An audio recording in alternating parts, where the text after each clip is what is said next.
मुंबई में कांग्रेस नेता विजय वडेट्टीवार ने भाजपा पर महिला आरक्षण को लेकर तीखा हमला किया है। उन्होंने आरोप लगाया कि भाजपा ने महिला आरक्षण के नाम पर केवल राजनीति की और इसे खोखला वादे बताया। वडेट्टीवार ने कहा कि कांग्रेस ने इस विधेयक का समर्थन किया था और महिलाओं के वास्तविक हितों पर चर्चा नहीं हुई। आइए एक नजर डालते हैं कांग्रेस नेता विजय वडेट्टीवार के विस्तृत बयान पर। सिरियल लायर आम्ही तो म्हणतो की महिलाचा घात करणे सिरियल किलर आहे ते। हे सिरियल किलर आहे। 2023 मध्ये ज्या वेळेस बहुमताने हे नारी शक्ती वंदन काय आता ते नाव देतात ते त्यांनाच माहित। वंदन हे बिल पास झालं ना, 33% आरक्षण झालं। त्यावेळेचे भाषण काढा, मुख्यमंत्र्यांचे काढा, पंतप्रधानांचे भाषण काढा। त्यावेळेस काय बोलले ते?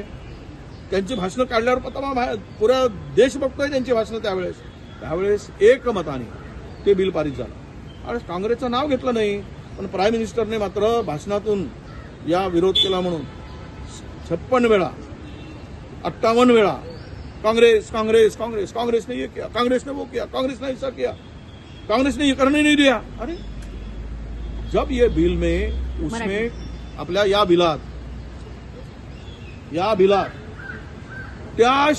त्याचा उल्लेखच नाही। नारी शक्ती वंदन उल्लेखच नाही, पण नारी शक्ती पुढे केली।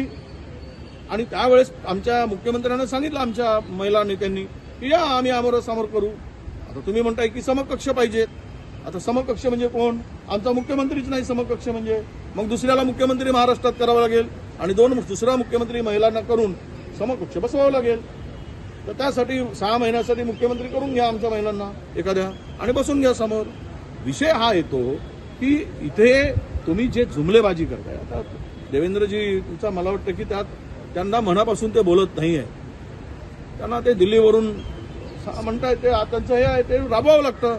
दिल्लीचा प्रोग्राम स्क्रिप्टेड प्रोग्राम, त्यांचा काही दोष नाही। त्यामुळे ते त्या पद्धतीनं बोलत आहेत। पण वस्तुस्थिती काय? ज्या बिलामध्ये याचा उल्लेखच नाही नारी शक्तीचा। नारी शक्ती वंदनच नाही, तरी हे चंदन फासून पूर्ण महाराष्ट्रामध्ये काल पाहिलं ते महिलांचा आक्रोश। कुठे आहे तुमचं नारी वंदन? ज्यावेळेस तुम्ही इव्हेंट करताय, हे जे जुमलेबाजी करताय, हे सगळे ढोंग करताय, तर हे महाराष्ट्रातील आणि कालचं एका चॅनलवर पाहिलं, मी नाव नाही घेणार, ते पाहिलं किती टक्के लोकांनी त्याला समर्थन दिलं। 18% लोक त्यांच्या बाजूला आहेत। हे जे मानतायत हे की नारीवर अन्याय झाला, बहिणीवर अन्याय झाला, हे यामध्ये जुमलेबाजी आहे, हे राजकारण आहे, हे 82% लोकांना माहिती। त्यामुळे या अशा फालतूगिरीला महाराष्ट्रातील जनता बळी पडणार नाही असा आम्हाला विश्वास आहे। ते तर पूर्वी त्यांच्याच पक्षातल्या सुब्रमण्यम स्वामींनी बोलले, त्याचं उत्तर का देत नाही भारतीय जनता पक्ष? एक आमचा अध्यक्ष एक पिछड्याच अतिमागास माणूस आहे, तो सत्य बोलतो। जे तुमच्या नेत्यांनी बोलत तेच मांडतो, त्यावेळेस तुम्ही तुटून पडता। तुमच्यात दम का नाही की सुब्रमण्यम स्वामीवर कारवाई करायची, सुब्रमण्यम स्वामींनी दिलेल्या यांना आव्हानाला स्वीकारायची, त्यांच्यावर कारवाई करायची? तुमच्यात काय दम नाही? ते जे मांडतात रोज तुमचे कपडे काढत आहेत, पंतप्रधानांवर वाटेल त्या पद्धतीनं बोलतायत। महिलांचा अपमान केला आहे त्यांनी, सुब्रमण्यम स्वामींनी। ते म्हणालेत की वहां पार्लियामेंट में जाना है या असेंब्ली में जाना है, तो त्या ठिकाणी त्या महिलांना